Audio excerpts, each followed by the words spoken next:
വൈകുന്നേരം ഒരു 4:30-5 മണി സമയമൊക്കെ ഒരു വിശപ്പ് വരുന്ന സമയമല്ലേ.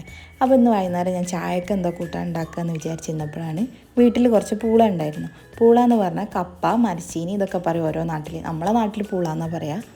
അത് ഞാൻ പുഴുങ്ങിയെടുക്കാമെന്ന് വിചാരിച്ച് അതിന് വേണ്ടിയിട്ട് ഞാൻ നന്നായി തൊലിയൊക്കെ കളഞ്ഞ് കഴുകി വൃത്തിയാക്കി മുറിച്ചെടുക്കുന്നുണ്ട്. ഞാനത് കുക്കറിലാണ് വേവിച്ചെടുക്കുന്നത്. കുക്കറിലാവുമ്പോൾ 2 വിസിലുകൊണ്ട് വേഗം വെന്ത് കിട്ടും. ഒരുപാട് ടൈമില്ലാത്തതുകൊണ്ടാണ് അങ്ങനെ ചെയ്യണത്. അല്ലെങ്കിൽ അടുപ്പത്ത് വെച്ച് നന്നായിട്ട് തിളപ്പിച്ച് ഒഴിവാക്കലാണ്. കുക്കറിൽ വേവിക്കണം അത്ര നല്ലതൊന്നുമല്ല, എന്നാലും ടൈമില്ലാത്ത കാരണം വേഗം കുറച്ച് മഞ്ഞൾപ്പൊടി ഉപ്പിട്ടിട്ട് വേവിച്ചെടുക്കാം വിചാരിച്ചു. ഞാനത് ഒറ്റയ്ക്ക് കഴിക്കേണ്ട വിചാരിച്ച് അതിലേക്ക് കുറച്ച് ഉള്ളിച്ചമ്മന്തി ഉണ്ടാക്കാമെന്ന് വിചാരിച്ചു. ഇത് ഫസ്റ്റ് ടൈമാണ് ഞാൻ ഉള്ളിച്ചമ്മന്തി ഉണ്ടാക്കണേ. നമ്മളിവിടെ അങ്ങനെ അതൊന്നും ഉണ്ടാക്കാറില്ല. പക്ഷേ നല്ല ടേസ്റ്റുള്ള സംഭവമാണ്. ഇത് ഉണ്ടാക്കി കഴിഞ്ഞതിൻ്റെ ശേഷമാണ് മനസ്സിലായത്. അതിന് വേണ്ടിയിട്ട് ഞാൻ കുറച്ച് ചെറിയുള്ളിയും 2 പച്ചമുളക് എടുത്തിട്ടുണ്ട്. അതേമാതിരി കുറച്ച് ഉപ്പിട്ട് വെളിച്ചെണ്ണ ഇട്ട് നന്നായിട്ട് മിക്സ് ചെയ്തെടുക്കുകയാണ് ചെയ്തത്. നല്ല ടേസ്റ്റ് ഉണ്ട് അത് പൂളയ്ക്ക് കൂട്ടി കഴിക്കാൻ. അപ്പോൾ എല്ലാവരും ട്രൈ ചെയ്ത് നോക്കുക. ഇതൊക്കെ എല്ലാവരും ഉണ്ടാക്കുന്ന സാധനമാവും, പക്ഷേ ഞാനൊക്കെ ഫസ്റ്റ് ടൈമാണ്. ഇന്നെപ്പോലെ ഉണ്ടാക്കാത്തവരുണ്ടാവും.